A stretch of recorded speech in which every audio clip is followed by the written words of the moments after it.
Welcome to Whisky.com, where fine spirits meet. My name is Luening, Horst Luening. I'm the master taster of Whisky.com, and there's Ben, my son, as always. And today we have a special guest.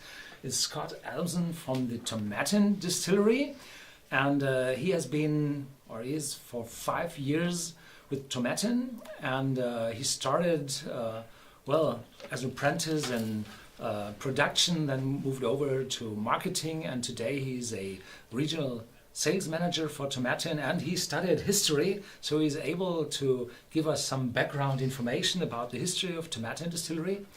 And yeah, well, it's your turn. Perfect. And go ahead. Yeah, so my job as regional sales manager is pretty much to make sure as many people in Europe as possible get to see and try Tomatin whiskey.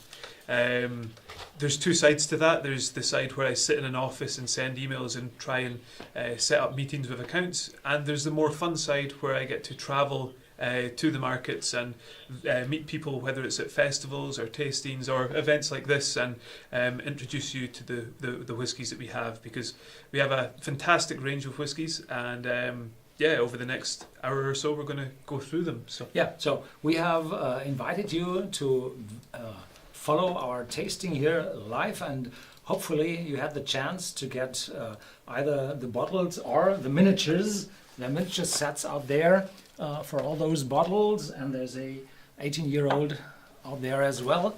And we start with the Legacy, an 08 statement whiskey with a special legacy. Then the 12-year-old, the standard one, the 14-year-old portwood finish. There are some others available, which Scott will tell us about, and the high-end 18 years old. So Tomatin as a distillery has a very, very interesting history. The name itself is Gaelic for hill of the juniper, so Tom is hill and Atin is the juniper. Juniper is a berry that is used as the main botanical in the production of gin. But we've never made gin at Tomatin. We've got no immediate plans to. What this ties into is the illegal history of producing whiskey in the Highlands. If you go back around about 200 years, producing whiskey in the Highlands of Scotland was to a large extent illegal. And the best whiskey at the time was regarded as being the stuff that was made by the illicit distillers. And excise men were tasked with finding and confiscating and sometimes destroying the stills that were being used to produce this spirit. But the Highlands is a very inaccessible region. Even today, with all the roads, there's some parts that are very difficult to get to. One of the indicators they had of a still being used was when they saw the smoke in the hills, and they would follow that and more often than not find a still. But the bush that the juniper berry grows on has absolutely no smoke. So when you light it on fire, you can create a very intense heat, but the excise officer can never find you. So that was a fantastic tool for people making whiskey illegally in the region where Tomatin is produced now. But the actual history of the distillery as an established distillery starts back in 1897, right at the peak of the Victorian whiskey boom. And this is when three men, John McDougall, John McLeish and Alexander Allen, decided that they were going to capitalise on the mass market for whiskey, and they were going to build their distillery. And they decided that Tomatin was the perfect location for the distillery. It had a great water source, it had a supply of peat, and it was benefiting from the newly established Highland Railway line. The Highland Railway line was built in 1897, making Tomatin the only Highland distillery not beside the coast.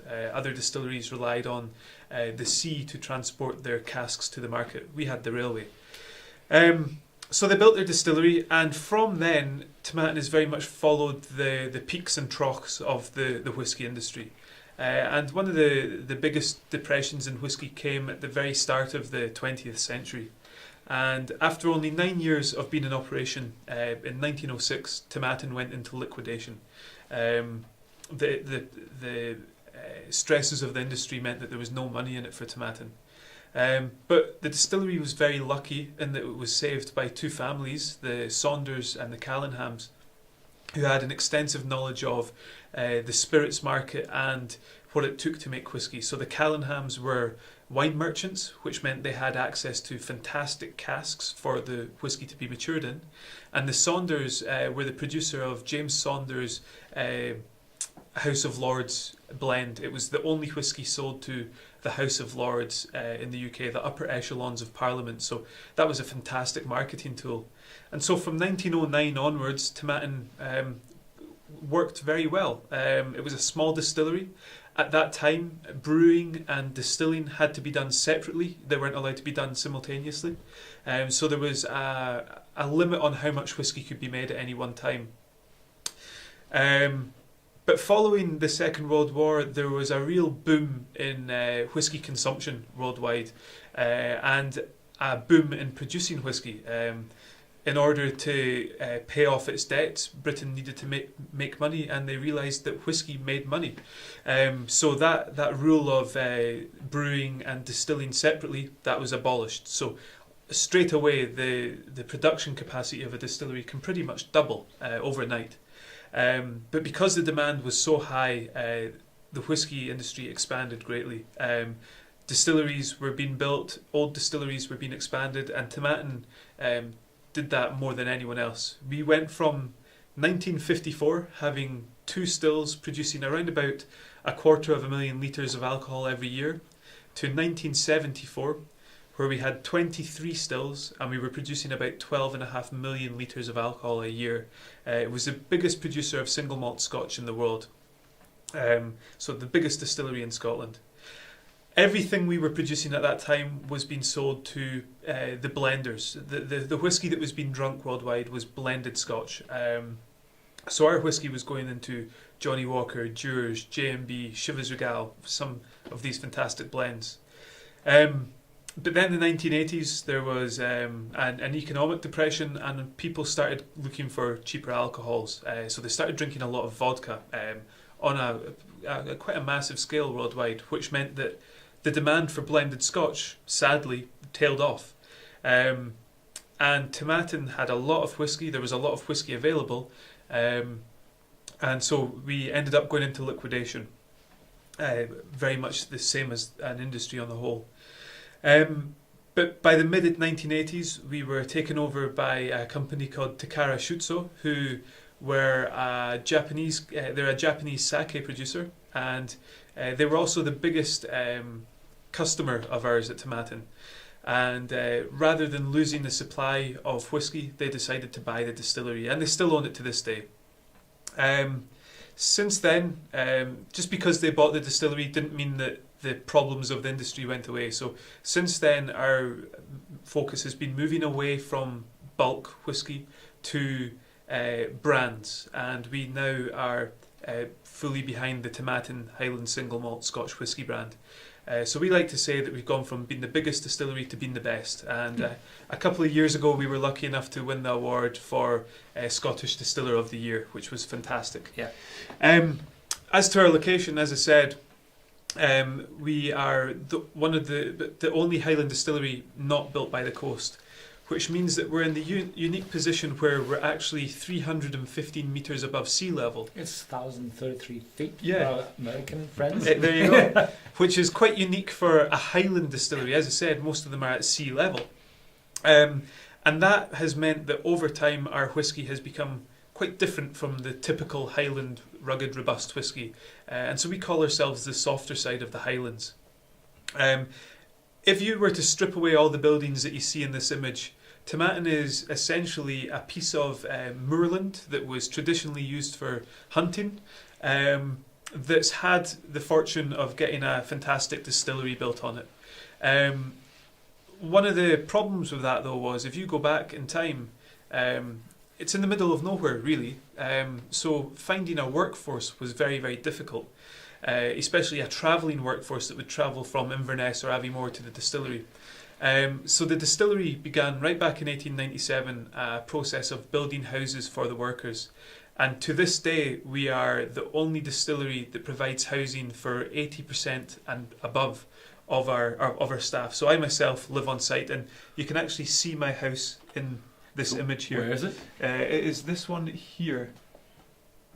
Right there. That's my Right house. there, right there. Please don't steal my whiskey collection. There you go. Yeah, so that's my house now, which is a 3-minute walk from the office, which is fantastic when you want a whiskey on the way home from work. That probably takes us up to Legacy, yeah? Mm-hmm. Okay, so the first one we will have is the Legacy. And well, I took a video of this one some years ago. I don't know if I've done that in English as well. So I had quite all the range of tomatin here on my cask already. But please introduce the bottle yourself. So going back to this story about the distillery having the houses on site, that's what we call our legacy. The distillery on one hand has created a community, but on the other hand this community has been able to create this whiskey for 120 years now.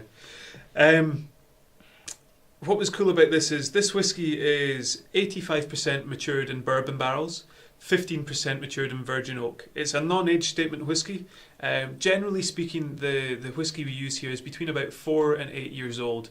That'll change from time to time to get the flavour the same. And but what we did with this in the first instance, our distillery manager was tasked with developing a non-age statement whiskey that had a lot of character, that it was nice, flavoursome, easy drinking. So he prepared 3 different recipes, and he gave a sample of each of these recipes to each of the members of staff, and he said, take this away with you, try it with your friends and family over the weekend, and come back and tell me what your favourite was. And that is what has been put forward as the whiskey here. So this was the final recipe selected by the members of staff at Tomatin. So this is their gift to you, and we'll try this now. Yeah. Thank you.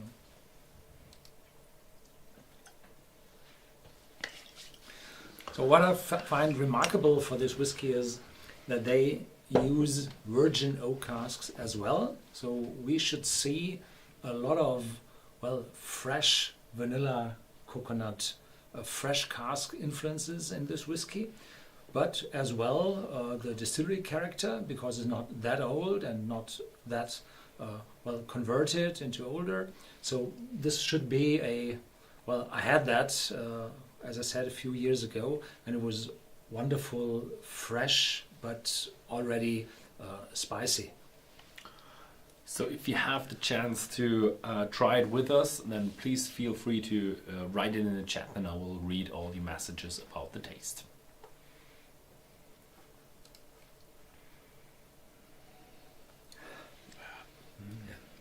Fantastic.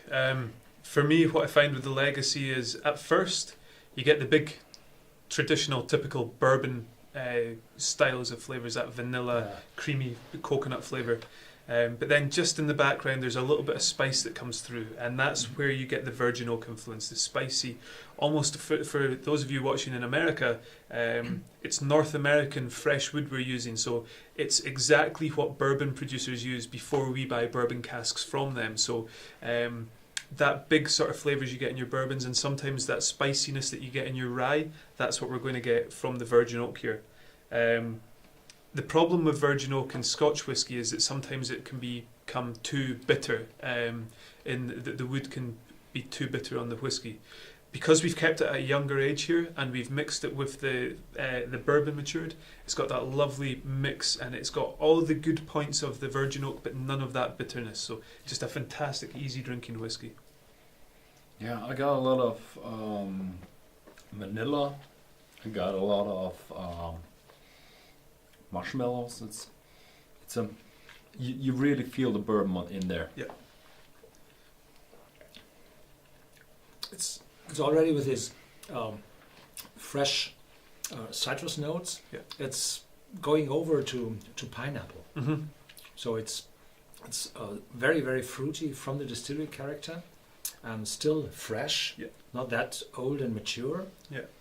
Yeah, it's quite funny. Sometimes young whiskey can get a bad rap, which I think is totally unjustified, because it's got a time and a place.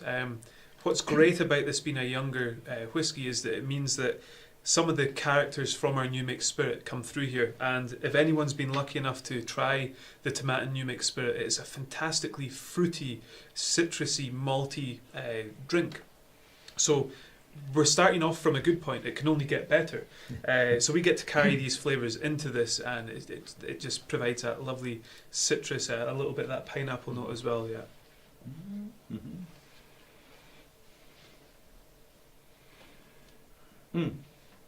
Okay, people don't have the whiskey, but they do have a quick question about the Legacy. Is the taste profile the same in the new bottling as the original old bottling of the Legacy? From Nick Place. What I should first mention as well, actually, is for those of you watching this in the United States, due to I think it was a trademark issue, the Tomatin Legacy in the United States is not called the Tomatin Legacy. It's called the Tomatin Dualchas. Dualchas. This was a trademark issue we had. So if you are in the States and you're looking for a bottle of Legacy, look for a bottle of Tomatin Dualchas. Moving on onto that question more specifically, our goal with the Legacy is for it to be consistent, as it is with every whiskey. Sometimes that means that we have to tweak the recipe a bit. But ultimately, this should be as close as possible to that first Legacy that you've tried before. And hopefully in the next 5 years, it will still be the same as this. We think we've got a great product here, and we don't want to be changing that. Okay, another one? No questions anymore. Okay, perfect. So we're still quite early for most of the world. So good morning. This is a great breakfast whiskey. I think the US is at noon. Noon, somewhere around noon, depending on which coast you're in. So and Singapore is quite right. No, they are too late. I think the 2 in the 2 in the morning. 2 in the morning. So you want to go continue with production with the water? So this image here is quite useful. The river that you see there is not our water source, but it's a great way of showing where we are in the Highlands. That is called the River Findhorn, and it runs parallel to the River Spey. So we're actually Findhorn side, we're not Spey side, so we're in the Highlands. But that water is only ever used for cooling. It's never used to actually make the product. It's for steam sometimes, and only ever if it's dry and we need excess water. It's never dry in Scotland, so not normally an issue we face. This is our water source. This is the Altnafrith. Altnafrith is Gaelic for the free burn. The land that the distillery was built on was bought. Let's open it on then. So we are very sad. We have some technical issues with our main computer. So he's trying to stream all those 4 different cameras. The first time we tried that. Very sorry for the interruption, and I'm afraid that it will happen again. So we speed up a little bit and continue with the tasting. Yep. And reduce the tale about the distillery to some sentences in the tasting of the whiskey. Yeah. I'm afraid it's gonna happen again because we already had 2 breakdowns in the German stream 1 hour before that. But I really don't know where the problem comes from. If you do, as we are going to be going more into the whiskey now, if you do want to know more about the actual production, Tomatin Distillery has videos online, so you can go to Tomatin's YouTube channel and check all those videos out, and that'll tell you the production bit, and we'll tell you about the whiskey. So that's the way to do it. So now we're going into the 12-year-old. Yeah. So the 12-year-old is probably the most important whiskey for us, both from a point of view of the consumer getting to try the whiskey, and for a commercial point, it's our biggest selling whiskey worldwide. And for that reason, it's more likely than not the first introduction that people have to Tomatin. Where it differs from Legacy, they're both very, very easy drinking whiskey. They're both made to be enjoyed. The Legacy is a more modern style of whiskey. This mix of bourbon and virgin oak is quite new. It's quite a new idea. The 12-year-old though is a much more traditional Highland single malt whiskey. This is the sort of whiskey that my grandfather would have been drinking 30, 40 years ago. It's a traditional Highland malt. What we've done here, originally the 12-year-old was matured for 11 years in bourbon barrels and 1 year in Oloroso sherry casks. But as I said, with the Legacy, our goal is to make sure that the flavour stays the same. And maybe that means that the maturation changes over time. And it's got to the point now that the 12-year-old, rather than being a finish, is a marriage of 3 different types of whiskey. So you have some fully matured in bourbon barrels, some fully matured in Oloroso sherry casks, and some fully matured in refill casks, so casks that have been used a couple of times before. And our hope is that that means that we get this flavour ongoing. And the flavour we're talking about, for me, the best way to sum this up, when we have a nose and a taste, this is a Christmas cake in a glass. It's malty, dried fruit, a little bit of citrus, a nice golden syrup, almost treacle. So it's a lot more settled. Yes. It's smoother. It's not that fresh, not that attacking. It's more mature and giving me some idea of stewed apples and light nuttiness, not too much. Mm-hmm. Yeah, just a nice nuttiness from the sherry casks. Yeah. Yeah. Yeah.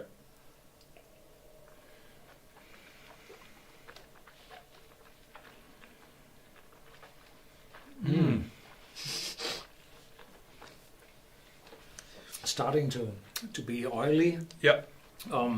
But still already shows oakiness in it, the spiciness appearing. Absolutely. So there's a little bit of remembrance to the spiciness of the Legacy, but not that intense. Yeah. It's smoother. Yeah.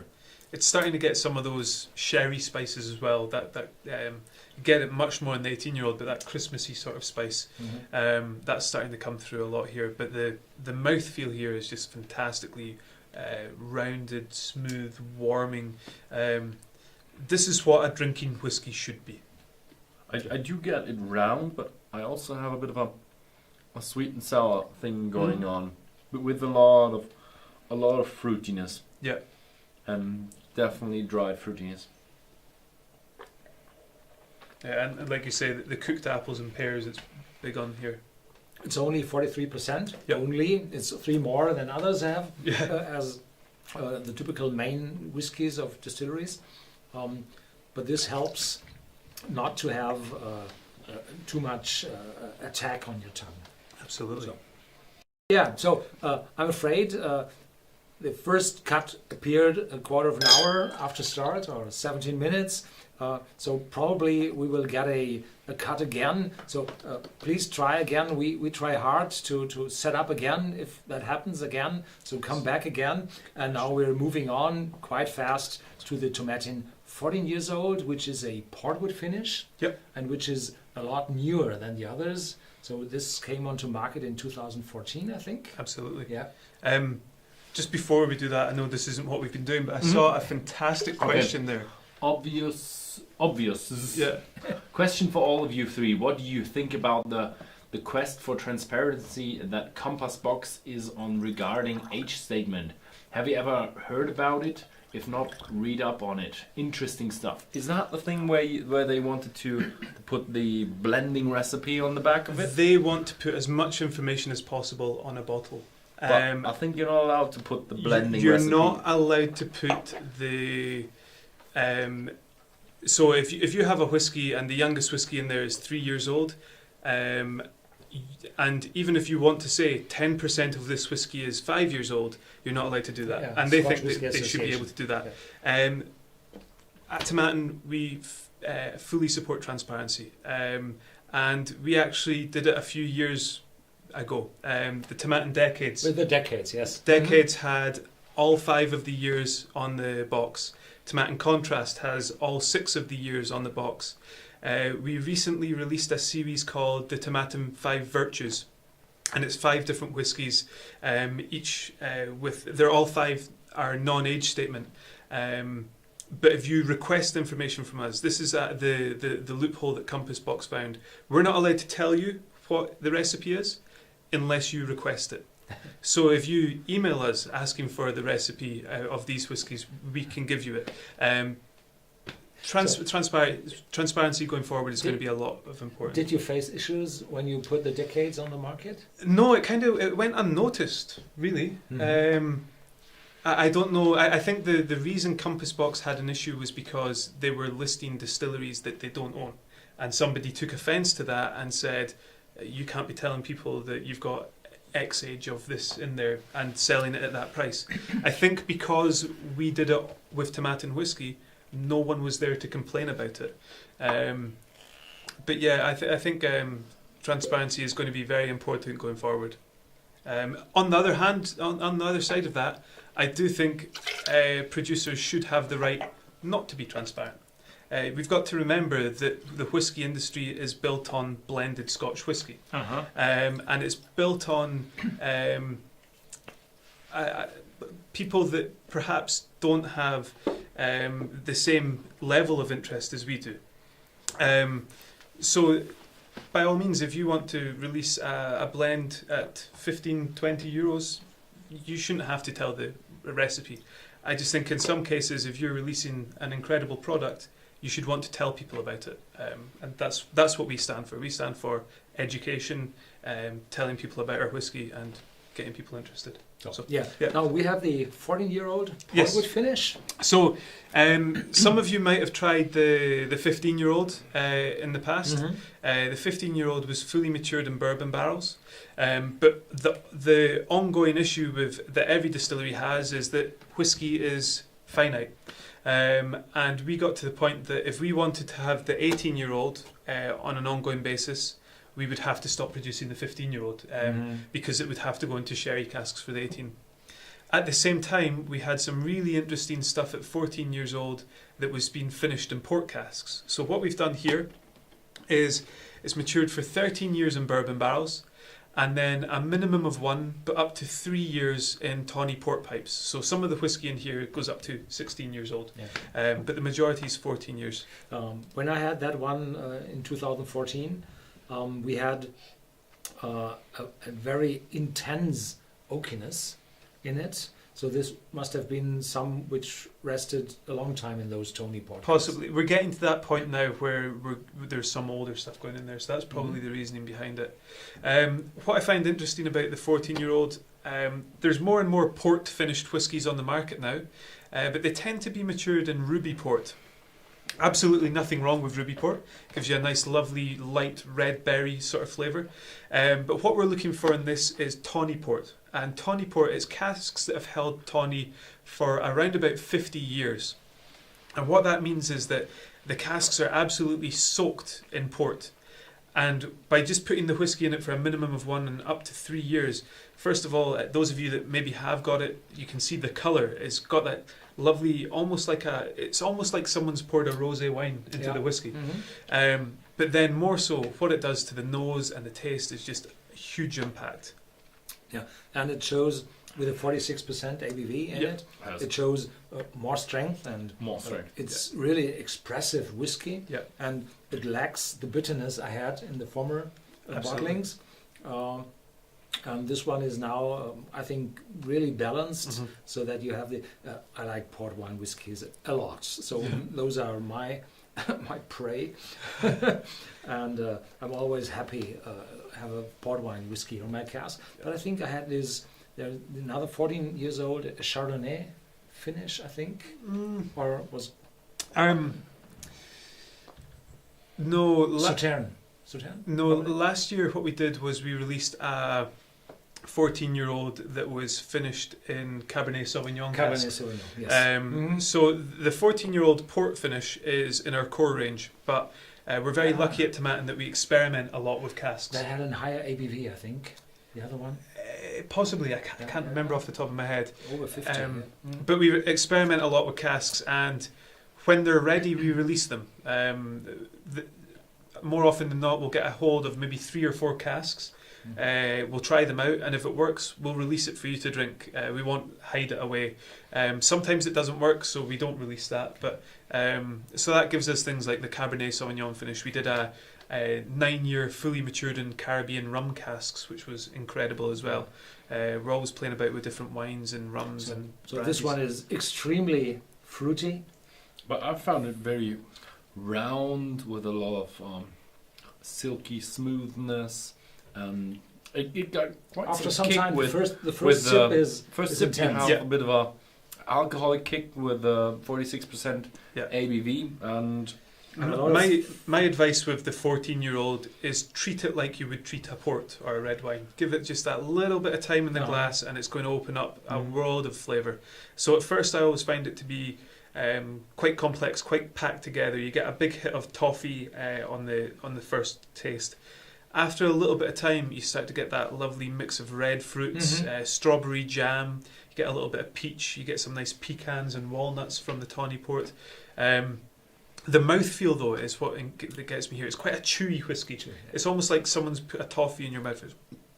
And the finish goes on for a long, long time. Yeah, I think it's as I was saying earlier. This is my go home from work and pour yourself a whiskey while you relax drink. This is So this one has a definite long aftertaste, and the question is, should I place that one in the back and take the 18 years first? So we put that sequence into ages. yeah. Well, those have 46 both, so they are from the intensity above those others with 43. More often than not, we typically go by age, and I agree with it in this setting. The 14 does have a fantastically long finish, but the 18 does even more. The 18 is quite more powerful.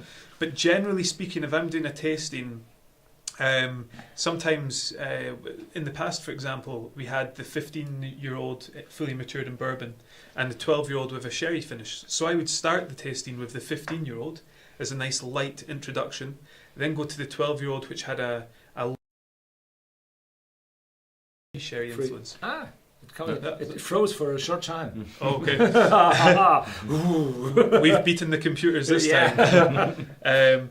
So yeah, I always think if you're doing a vertical tasting of whiskies, don't go by age, go by character. Again, age is not the most important thing with whiskey. Maturation is. Yeah. okay.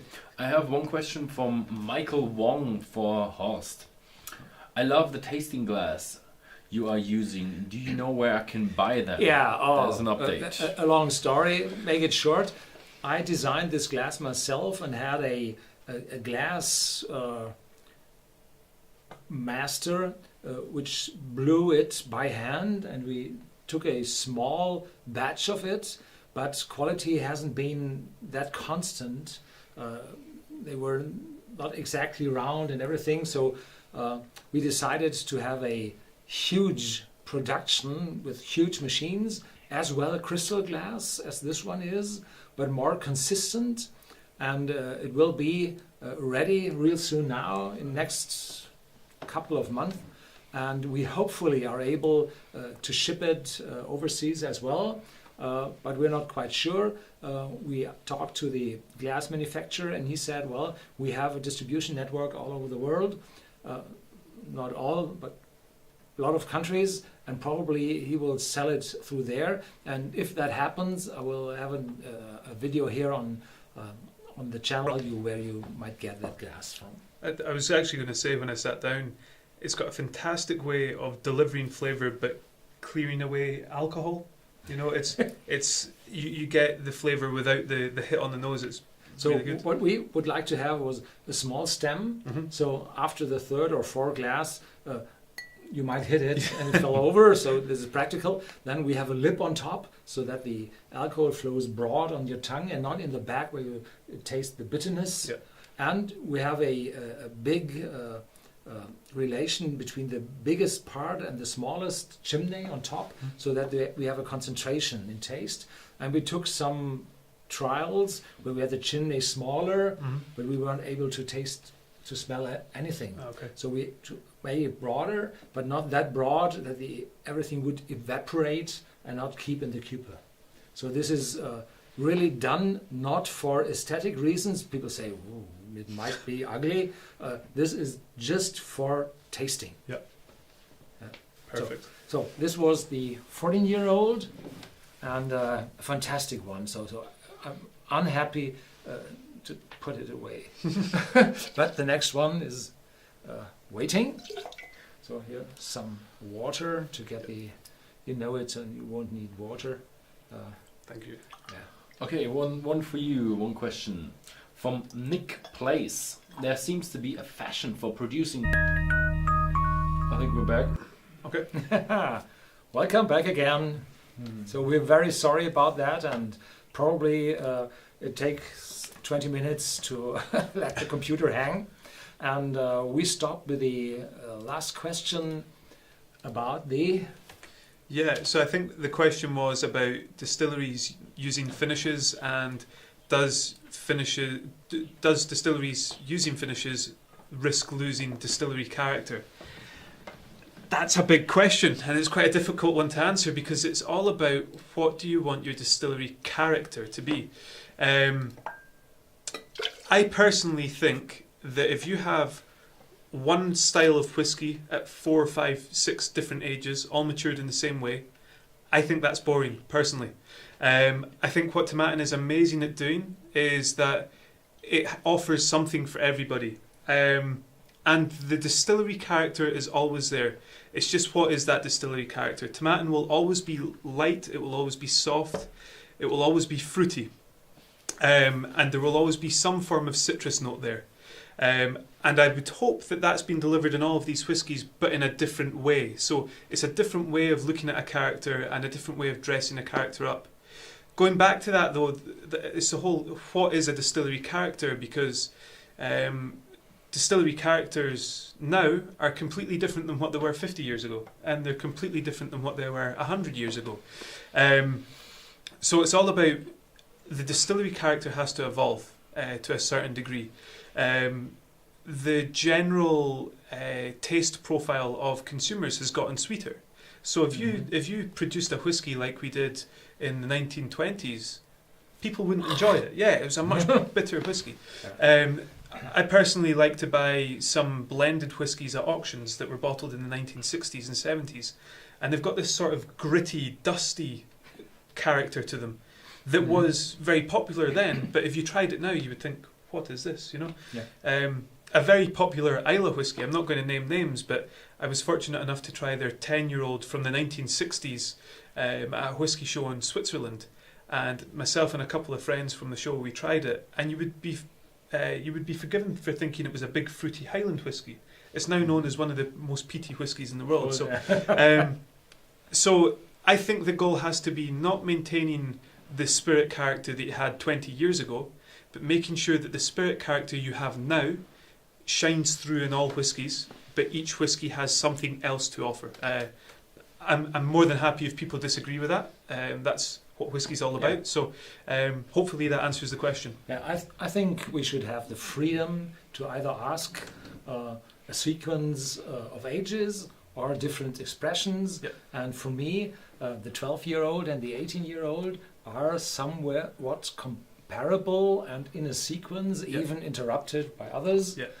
But the 18-year-old shows from the character of casks some similarities with the 12-year-old. Yeah, it's an interesting one because we also in our range have a Cask Strength whiskey that's 50% bourbon matured, 50% sherry matured. And if you line the 12 Cask Strength and 18-year-old up, you have a very nice progression of sherry flavours. And that's fine, but I think sometimes throw a curveball in, throw that 14-year-old in there with that different flavour in there. But yeah, the 18-year-old that we're moving on to now is what I call the 12-year-old's big brother. It's the 12-year-old on steroids, if you will. It is 75% of the whiskey, 85% of the whiskey is matured for 15 years in bourbon barrels and then 3 years in Oloroso sherry butts. And the last 15% is fully matured in refill casks, a combination of casks that were first fill bourbon and first fill sherry that have been used before. On the sherry front, much like the 14-year-old, we're using sherry casks that have held sherry for about 25, 30 years here. So you're going to get that much bigger hit of sherry flavours. So less oakiness. Yeah, less bitterness, less tannins. oaky, less vanilla. What you're going to get is, if you've ever tried an Oloroso sherry before, this smells like that. It doesn't just smell like it's got influence from Oloroso sherry. It does smell like that almost tangy, nice big dried fruit delivery there. But the alcohol, 46%, shows through, transports a lot. Yeah, just gives a big flavour there. Yeah. The 18-year-old is simply a world-class single malt. It is the perfect balance of flavour. It's got a lovely sweetness. It's almost like a brown sugar, like a molasses type sweetness. But that's balanced out by a dark chocolate that gives a little bit of bitterness. It doesn't taste bitter, but it just balances off the sweetness. And there's some spiciness from the oak as well, because it's 18 years old. Nice and spicy, nice dried fruit, a little bit of citrus fruit. It's got everything you need. And it's still a bargain, Yep. because it's not that expensive. It is a little bit more expensive than the 14 years old, which is close to the 50s.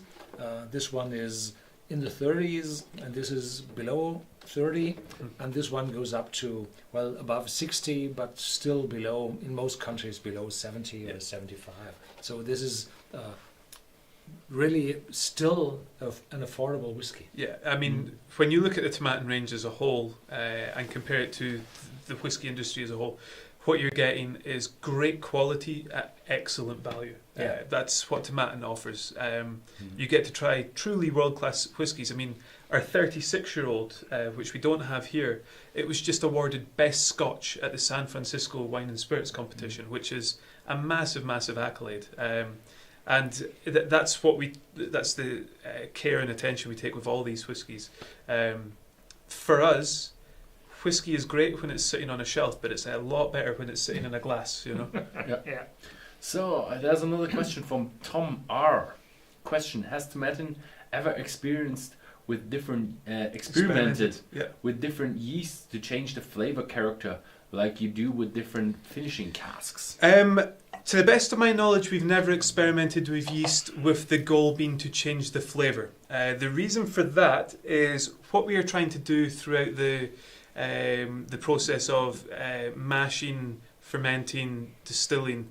We are trying to get the same spirit time and time again. So at that point, it's science.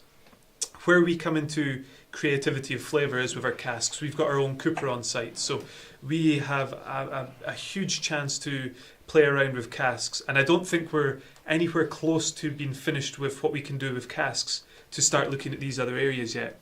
We are experimenting with yeast at the moment in terms of we're looking at a yeast that is able to handle higher levels of alcohol and higher temperatures, which means that we can put more barley into the mash tun with the same amount of water. And that saves water. It's much more environmentally friendly. We have to heat the water up and cool it back down, and heat it up and cool it down again. So if we can use less water but get the same amount of alcohol at the end, that's a great step forward in being a more ecological distillery, a more environmentally friendly distillery. So that's where the experiments on that level come with. Like I say, we've got a lot to do with casks yet. Maybe in the next few years, I dare say, before we look at yeast, we would probably look at barley. Whether it would be organic barleys or different levels of malting barley, we would probably look at that before we would look at yeast, because yeast is a very, very difficult thing to cultivate on such a small experimental scale. Yeah. Are there other questions? So let's have a look. No, I don't see any. Right, so now we are at... I think we're right for 10 minutes before we're gonna break down again. So I'd actually like to close the whole thing, because I think this one is kept in one sequence. So thank you very much for watching. Sorry that we had... There was a question. There was a question? Warehousing. Wait. Where is it? Can you give more details on the type of warehousing we have at Tomatin? And you have an eagle's eye.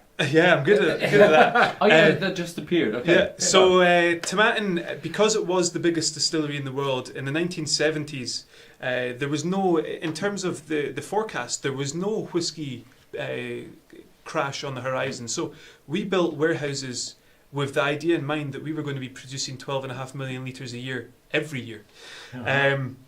So some of the photos we saw there, Tomatin has 2 dunnage warehouses and 12 racked warehouses. So 14 warehouses, and we can hold around about 100. We can hold 230,000 casks at any given time. At the moment, we've got about 170,000. The interesting thing there is that nowhere near all of those are ours. Only a fraction of those are ours, because if you look at the amount of independent bottlers and new distilleries out there at the moment, they need a place to mature their whiskey, and they'll rent warehouse space at Tomatin. So that's a part of our business, as well as the branded goods. We also do fillings for people and things like that. So the warehousing is 2 dunnage and 12 racked warehouses that we have. Yeah. Okay, another one. There's a discussion going on about your hair and if you should grow a beard. I would love to. I hope the discussion about my hair is good. They say you got too much hair because I have short hair. Well, somebody's got to have it. I would love to grow a beard, but I physically cannot. It just does not happen. No matter how much whiskey I drink, no beard. But I'm going to keep the hair on top. Yeah. Okay, there's an on for more live streams to come, Horst. Yes, so we're trying to establish more live streams here on Whisky.com. Thankful that you've been here. It's been a pleasure. And you're really the first exclusive guest here to Whisky.com. We hope to increase that to several times a year. And well, this is a lot of effort, and you've seen like our stream broke down 2 times. So we have still a way to go, and we're living well in the countryside where the internet is not that good established, even when we're close to a major town. So yeah, so we're trying hard, and hopefully we will succeed. And if it's from our side, well, we're doing a lot. Yeah, that's it for today. Yeah, so thank you very much for watching. I will try to get the computer running stable until the next time. So thank you very much for watching. Thank you very much for coming to us and sharing all the information with us. Thank you so much for having me.